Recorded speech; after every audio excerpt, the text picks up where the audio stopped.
On va parler des départs. On va commencer par ça, on va faire le point sur les départs, ensuite on parlera des arrivées, on va un peu synthétiser toutes les infos à ce jour. Alors, tu as parlé des latéraux, Thomas, on peut peut-être commencer par ça, puisque très clairement, en ce moment, il y a des rumeurs, notamment sur Amir Murillo. Amir Murillo, il est évoqué avec insistance du côté de l'Angleterre. Euh, j'ai vu un tweet passer comme quoi il y aurait des sacrées offres qui pourraient être émises pour Amir Murillo. Euh, Est-ce que aujourd'hui on a un peu plus d'infos? Oui, oui, oui. Alors, Amer Murillo, il est suivi en Angleterre, principalement. Bon, il y a deux, trois clubs espagnols qui le suivent aussi, mais c'est vraiment l'Angleterre qui le veut. Alors, pour les offres, effectivement, ça commence à arriver, et ce sont des offres qui sont, on va dire, difficilement refusables. C'est-à-dire que là, l'OM avait fixé le prix concrètement de Amir Murillo aux alentours des 15 millions d'euros. Et des éléments que je peux avoir et voilà, même qui sont sortis un petit peu sur les réseaux, il y a déjà des offres au-dessus de ce prix-là qui sont sur le bureau de l'Olympique de Marseille. Et il y a trois, quatre clubs anglais qui sont en train de se tirer un peu la bourre pour essayer de récupérer. C'est-à-dire qu'on peut espérer quoi, 20 millions d'euros pour Amir Murillo? C'est pas impossible. C'est pas impossible. C'est assez énorme quand même. Donc c'est pour ça qu'on va le vendre. Voilà, tu vois, c'est pas plus compliqué que ça. Après, sportivement, c'est dommage parce que c'est un Ah oui, garçon bien sûr. qui se fond parfaitement dans le collectif, qui en capacité d'être un bon latéral droit, je pense, même si je pense qu'il lui faut quand même un titulaire devant lui pour les matchs du Ligue des Champions. Mais en Ligue 1, ça fait parfaitement le taf. Il est excellent. Après, l'OM clairement a pointé aussi un truc par rapport à lui, c'est le fait quand même que il a quand même loupé 2 mois de compétition à cause d'une blessure cette saison. La saison dernière, c'était pareil. Il avait loupé quasiment 2 mois, voire même un peu plus à cause d'une blessure. Il a un historique de blessure, même, je crois, en Belgique, qui n'était pas terrible non plus. Donc voilà, c'est le seul truc qui fait qu'aujourd'hui, ça les embête un peu. Et puis malgré tout, c'est un gars de 29 ans, 30 ans, qui maintenant reçoit des intérêts de Première Ligue. La Première Ligue, c'est un petit peu aussi, lui, de son côté, un championnat qu'il a envie de découvrir. Je pense que tout le monde va s'entendre entre personnes intelligentes pour se dire que voilà, tu as le choix, tu as trois quatre clubs qui te veulent, tu choisis où tu veux aller. Si les clubs s'alignent sur ce qu'on veut, voilà. Et aujourd'hui, ça semble être le cas. Après, tout est possible encore. Murillo peut très bien dire, ok, je réfléchis, et puis il peut se dire non, ben finalement, non, non, je vais rester à l'Olympique de Marseille parce que j'ai la Ligue des Champions avec l'Olympique de Marseille et que je veux la jouer avec le club. Ouais, ouais. Hmm. Donc il y a ça aussi. Mais aujourd'hui, les offres sont là. Les offres sont là et au club, ce sont les premiers étonnés. Moi-même, je pensais pas que ce joueur-là, qu'on a recruté, je rappelle, 2 millions d'euros il y a maintenant 2 ans, 2 ans, ans, ouais, ouais. 2 ans. de ça, car on pourrait faire x10 en l'espace de 2 ans. Ça serait Bah, assez surtout dingue. avec les retours qu'on avait eu au moment du transfert, hein. Mais ça, tu vois, ça veut rien dire, hein. Les Ouais, retours, grave. euh, les retours des mecs, Ouais, au bout grave. d'un moment, voilà. Alors, on a pas mal de personnes qui nous disent effectivement que le prix serait dingue et qu'il y a beaucoup de personnes qui sont prêtes à limite à l'amener à l'aéroport, comme je vois passer. Par contre, on a beaucoup d'entre vous qui nous disent à ce prix-là, par contre, on retrouvera pas d'équivalent. Est-ce que tu es d'accord, Alex? Pour 20 millions? Ouais, Hmm. Après, attention, hein, comme on disait, sur une défense à 4, Murillo, ça peut faire le job, mais c'est pas non plus un vrai latéral de métier, hein. C'est plutôt de base un piston ou effectivement dans une défense à 3 où il a été très bon. Non, je pense quand même que pour 20 millions, tu peux te débrouiller à trouver un bon latéral droit, hein. Tu regardes à gauche, je te donne un exemple. Bah, t'as Truffert, il lui reste qu'un an de contrat. Donc, il y a possibilité de trouver quelqu'un, c'est sûr et certain, c'est sûr et certain. Mais peut-être pas aussi complet qu'un Murillo, ça c'est sûr. Faut pas sous-estimer simplement le réseau de Mehdi Oui, Benassia, les bien sûr. connaissances, le réseau aussi de Roberto De Zerbi. ils savent exactement ce qu'ils doivent faire. Et surtout, ça serait pas étonnant qu'un mec un peu qu'on connaît pas débarque à la Murillo, ou un mec comme par exemple Sildia qui était ciblé l'année dernière puisse revenir un petit peu dans les tuyaux. Euh, donc voilà, je suis pas inquiet moi par rapport à ça, parce qu'il y a une logique en fait aussi économique dans cette histoire-là, c'est-à-dire que quand tu es l'Olympique de Marseille et que tu reçois une offre de 15-20 millions d'euros potentiellement pour un gars de 29 ans qui a un petit salaire, parmi la grille salariale de l'Olympique de Marseille, il n'est pas top 15 dans les salaires de club. Bah, D'ailleurs, c'est pour ça que l'offre de transfert est importante, parce que derrière, en fait, tu vas pas payer le club anglais en question, même si les clubs anglais ont des grosses finances. Le club anglais va proposer un salaire peut-être x2 à Murillo, mais le x2 de Murillo, ça va rentrer dans un salaire assez basique. Donc c'est pour ça que les clubs anglais peuvent être en capacité de proposer un petit peu plus et gonfler un peu le prix du transfert. Juste pour remettre les choses vite fait, je comparais pas du tout Truffert et Murillo, les copains. C'est la situation de Truffert où qui lui restait 1 an de contrat. C'est juste pour dire que en cherchant bien, on pourrait trouver aussi un latéral droit avec soit en fin de contrat ou 1 an de contrat qui lui reste. Ça, je m'en fais pas, mais effectivement, Truffert, c'est côté gauche, les gars, bien sûr. Il y a beaucoup de possibilités. Honnêtement, oui. Sur les latéraux, il y a beaucoup de choix, beaucoup de possibilités. Et encore une fois, il va falloir des latéraux qui répondent bien aussi aux demandes de Roberto De Zerbi, notamment sur le côté défensif. Ouais. Parce que là, quand tu as Merlin, par exemple, ou Amer Murillo, de base, ce sont des pistons. Des joueurs, quand même, qui sont offensifs. Là, Roberto De Zerbi veut des latéraux, on va dire, plus complets. Voilà, qui ont les deux parties. Parce que Greenwood est vraiment parti pour rester au club. J'ai vu passer 2-3 rumeurs par rapport à ça, mais voilà, il est parti pour rester au club, donc il est parti pour être surtout installé à ce poste d'ailier droit. Donc il va falloir un vrai latéral droit, costaud défensivement, pour pouvoir gérer le manque de repli défensif de Greenwood. On parlait de Merlin justement. Merlin est susceptible du coup de partir lui aussi en cas de belle offre. Est-ce qu'on peut recevoir une belle offre pour vous, pour Quentin Merlin? Oui. C'est ce que j'allais dire. Je pense qu'il reste un peu bankable quand même.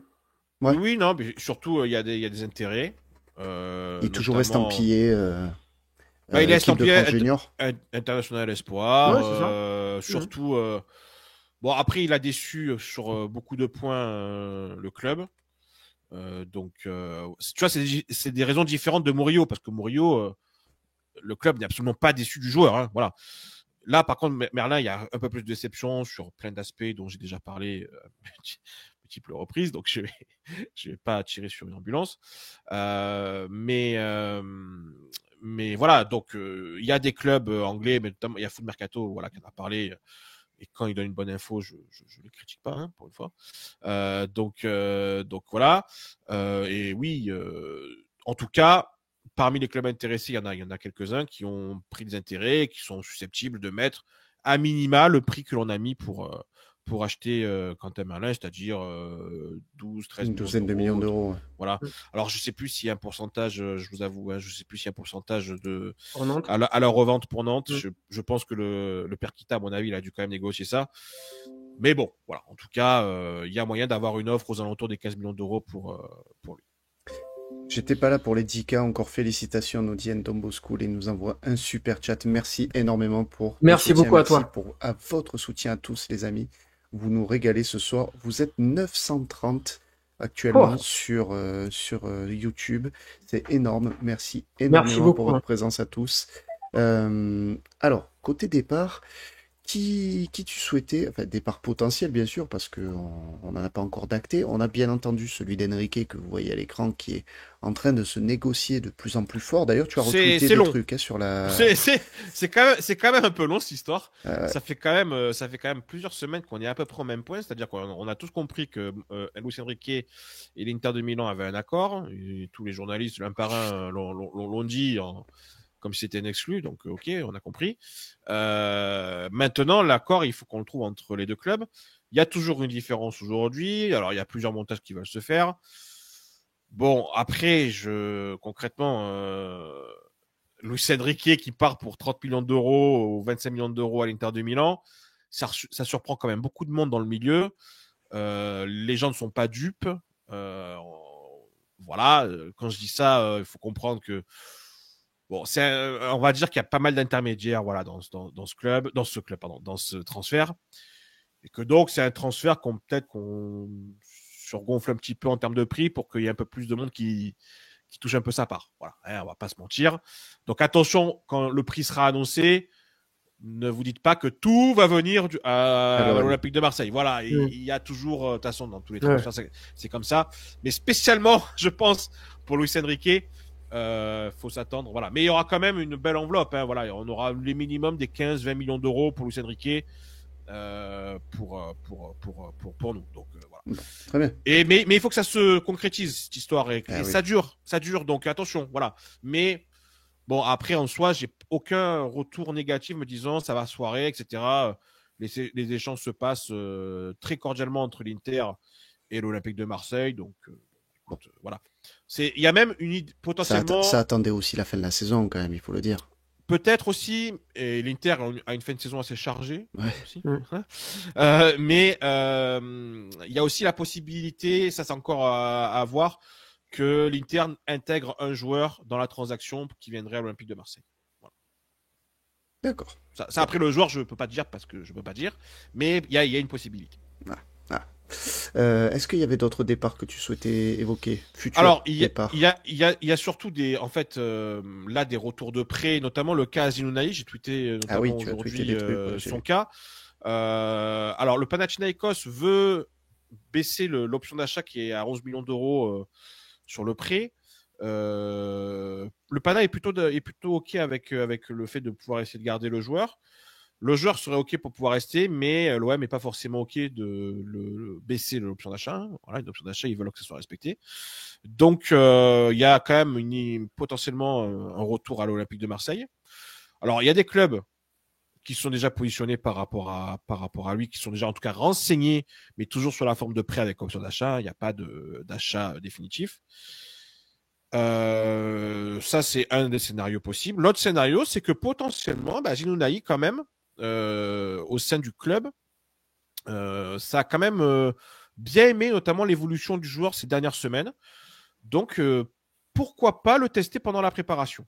Pourquoi pas voir un petit peu ce que ça peut donner sur Roberto De Zerbi? Est-ce qu'il peut faire le nombre au milieu de terrain? Est-ce que ça peut être une idée? Ça pourrait permettre, par exemple, peut-être à un Nadir. Il y a une prolongation d'ailleurs de contrat qui serait dans les tuyaux pour Bilal Nadir et peut-être lui proposer un projet d'un prêt d'un an ou deux pour qu'il se développe, qu'il puisse voilà. Et dans ce cas-là, on remplacerait par Azinounaï par exemple. Tu vois, ça serait une possibilité. Mais bon, tout est encore possible dans ce dossier. Mais en tout cas, voilà, ça reste incertain pour l'avenir d'Azinounaï. Après, au niveau des autres départs potentiels. Alors, il y a des cas plus complexes. Alors, je vais quand même parler 2 secondes de Mason Greenwood parce que il y a eu, voilà, là, on a entendu parler des articles qui ont été faits en disant que, bon, s'il y avait une très belle offre, on serait, on serait à l'écoute. Il faut juste comprendre une chose, c'est qu'aujourd'hui, sur le marché, il n'y a que 3-4 clubs qui peuvent proposer ce que veut l'Olympique de Marseille pour Mason Greenwood. Et ces 3-4 clubs sont pas forcément intéressés pour mettre la somme demandée pour Mason Greenwood. Donc, en soi, il n'y a pas forcément, on va dire, aujourd'hui de scénario qui ferait qu'ils partent. De toute façon, lui, il s'est positionné en disant qu'il voulait amener l'OM en Ligue des Champions. Donc, s'il dit ça, c'est que derrière, il veut quand même sans doute la jouer aussi avec l'Olympique de Marseille. Il a vu en fin de saison qu'il a retrouvé son poste préférentiel. Tous les signaux aujourd'hui sont ouverts. Après, bon, on n'est pas à l'abri d'une offre mirobolante pour Greenwood. Ça peut arriver. Et à ce moment-là, on réfléchira. Il y a le cas, je suis obligé d'en parler, Julien. De Valentin Rongier. Bien sûr. Bien sûr, je me doute, je me doute. 1 an de fin de contrat. J'en avais parlé. Tu te fais charrier par le biais d'un super chat que j'affiche à l'écran. Qu'est-ce qui se passe encore? On remercie Louis pour son super chat. Mais Merci Louis. tu te fais charrier sur On sait que c'est Pavard. Second poteau Pavard. Non, peut-être. Non, je sais pas. Je ferai pas de commentaire. Non, mais enfin, en tout cas, c'est pas le nom qu'on m'a donné. Voilà. Donc, Valentin Rongier. Mais si c'est Pavard, c'est très bien. Hein. Honnêtement, il y a pas de souci. Oui, Valentin Rongier. En fait, Valentin Rongier, j'avais déjà expliqué que la prolongation de contrat est complexe. Ah ouais. Hein, elle est complexe parce qu'en fait, il touche un salaire de titulaire. Lui, il est quand même bien content de son salaire de titulaire. Et il est titulaire. Il est titulaire. Oui, il est titulaire sur cette fin de saison parce que Bennacer n'était pas en forme. Pas que la fin de saison, t'exagères. Non, mais je dis juste qu'il a été titulaire en fin de saison, là. Oui, mais bon, finalement, il a été non, mais il a été titulaire avant les 2 tiers de la saison. Oui, Bennacer n'était pas là. Donc, mais quand Bennacer est arrivé, il a tout de suite filé sur le banc. Et ça quand même, Valentin, il a bien reçu le message aussi, tu vois. Donc, il y a une idée quand même qu'il faut se faire par rapport à ça. Et de toute façon, dans l'esprit de dirigeant de l'OM, c'est pas qu'on veut pas conserver Valentin Rongier, c'est qu'on veut conserver Valentin Rongier comme un joueur important de l'effectif parce que voilà, il représente le club aujourd'hui et qu'il est évidemment, il fera totalement l'affaire pour les matchs de Ligue 1 et qu'il n'y a pas de souci. Mais simplement, en fait, on veut un salaire qui corresponde un petit peu plus au statut du joueur. Aujourd'hui, Valentin Rongier, quand tu vois d'autres milieux de terrain avec qui il est en concurrence, les Adrien Rabiot, les Pierre-Emile Haubière, etc., ils veulent qu'il y ait un salaire un peu plus bas. Donc, et ça, Valentin Rongier, je ne sais pas s'il est prêt à accepter ça. Donc, il faut qu'il trouve un accord, en fait. Je pense que l'accord qui peut être trouvé, c'est de dire à Valentin, on te propose un contrat jusqu'en 2028, c'est une belle prolongation, 3 ans de contrat 3 ans, oui, à son âge. Mais au lieu de toucher 4 millions annuels, tu as touché 3 millions. Voilà. Ça peut être, en tout cas, les bases de discussion que voudrait Olympique de Marseille. C'est dur à jouer. Hein. Sauf que c'est dur à jouer, voilà. Et il faut comprendre aussi Rongier. Rappelez-vous l'interview qu'avait fait Valentin Rongier en milieu de saison en disant qu'il espérait un jour jouer à l'étranger aussi. Donc, il y a des possibilités. Mais il y a aussi un scénario qui existe où, pour service rendu, entre guillemets, on ne fasse pas tout un coup avec Valentin Rongier, qui fasse la saison prochaine avec nous, et qui puisse partir libre en 2026. C'est exactement ce que je voyais depuis un moment. Je me dis, après tout, ça a quand même été ton capitaine. Il a toujours été un leader dans cette équipe-là. Il t'a jamais posé de problème. Moi, franchement, je pense que le club s'en sortirait grandi de gérer Valentin comme ça. Parce que je pense quand même que de lui dire, écoute Valentin, on te prolonge pas. Par contre, on est quand même qualifié pour la LDC, donc on va avoir besoin de toi. Et pour service rendu, tu pars libre où tu veux à l'étranger. C'est toi qui choisiras ton futur. Et je pense que le club serait vraiment... Ouais, c'est une bonne issue, je trouve, parce qu'on aura besoin de lui. Hein. Ouais, on aura besoin de lui. Hein. Tu auras besoin de lui, mais en plus, je vais te dire, tu vas pas aller chercher de toute manière une grosse indemnité de transfert sur un Rongier à qui reste un an de contrat, hein, dans tous les cas. Donc, finalement, c'est vrai que ce serait une bonne façon de faire, je pense. Derrière, ça lui permet d'aller gratter une prime à la signature où il veut, etc. Ouais, tout à fait. Un petit, comme on dit, un gentleman agreement. Et, oui, voilà, c'est un scénario qui peut arriver. Après, on sait très bien que l'Olympique de Marseille déteste ce type, ces choses-là. Hein. On a mis Mbemba dans le placard. Ouais, mais c'est pas comparable. C'est pas comparable, voilà. On parle pas de la même carrière Olympique de Marseille et on parle pas non plus du même niveau de professionnalisme. C'est justement, je pense, voilà, c'est une manière de montrer, ça sera encore plus une manière de faire l'exemple, de dire voilà. Vous voulez ce genre de récompense en quelque sorte, voilà l'attitude qu'il faut avoir durant tout votre contrat à l'Olympique de Marseille. Et même si ça reste exceptionnel, bien évidemment. On va juste accélérer un petit peu. Ouais. Pour les départs, je vais finir. Léo Balerdi, attention. Parce que j'ai beaucoup de choses un petit peu différentes qui arrivent. On me dit qu'il n'est pas transférable, qu'il n'y a rien qui peut arriver, machin. Mais en même temps, d'autres sources me disent que malgré tout, Léo Balerdi, il a un prix et que l'Olympique de Marseille a une idée c'est quand même d'essayer de se dire, si on arrive à vendre Léo Balardi entre 45 et 50 millions d'euros, pourquoi pas. L'idée quand même des dirigeants, c'est de se dire, on va faire une saison en plus avec Balardi, Ligue des Champions. On espère que Léo Balardi va exploser en saison de Ligue des Champions, parce qu'il ne l'a pas encore fait. Et là, Ça il peut va être prendre la saison la plus importante de sa carrière, lui, parce que mais si derrière il est international. La saison prochaine, la saison de Léo Balardi, s'il est à l'Olympique de Marseille, c'est la saison la plus importante et la saison bascule de sa carrière. Très clairement. Et ça peut lui ouvrir les portes des clubs, des plus grands clubs européens. Et c'est ce que imagine l'Olympique de Marseille. Maintenant, l'OM se dit aussi une chose. S'il y a une offre qui tombe déjà pour lui et qui correspond à ce que imagine l'OM pour son prix de vente, eh ben là, une question pourrait se poser. Mais encore une fois, Léo Balardi, Roberto Zerbi a mis une espèce de veto autour de lui en disant il est intouchable, les gars. Je ne veux pas entendre parler de son départ. Donc voilà. Mais il y a ça. Dernier petit élément, là pour le coup, c'est vraiment un petit Tout le monde a un prix, quoi, finalement. C'est ça, quoi. Oui. Voilà. Oui. Ouais, oui, tout le monde a un prix. Même Greenwood a un prix, par exemple, tu vois. Mais même Gouiri a un prix. Mais Gouiri, par exemple, tu vois, pareil. L'année prochaine, ils espèrent qu'il puisse faire une grosse saison en Ligue des Champions.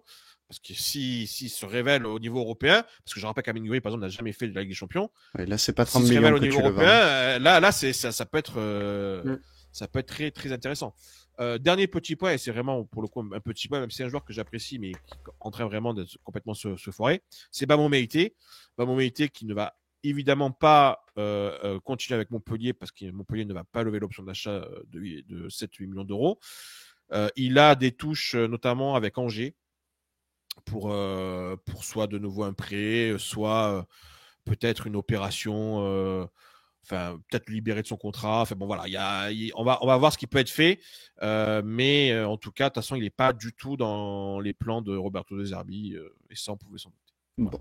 Au niveau des départs, ce que je pouvais vous dire ce soir. Mais vous vous en doutez les amis, on va continuer à parler mercato sur les émissions à venir, hein, donc n'oubliez pas, ceux qui ne sont pas déjà abonnés à la Tribune Olympienne, abonnez-vous, on va vous envoyer des vidéos très rapidement, c'est le but, dès qu'on a des rumeurs qui tombent, des rumeurs importantes, donc voilà, suivez bien les actualités et restez bien connectés, activez les cloches en fait, c'est un très bon moyen justement d'être prévenu, activez les notifs quand on poste des vidéos parce que sur le mercato, on va essayer d'être le plus réactif possible.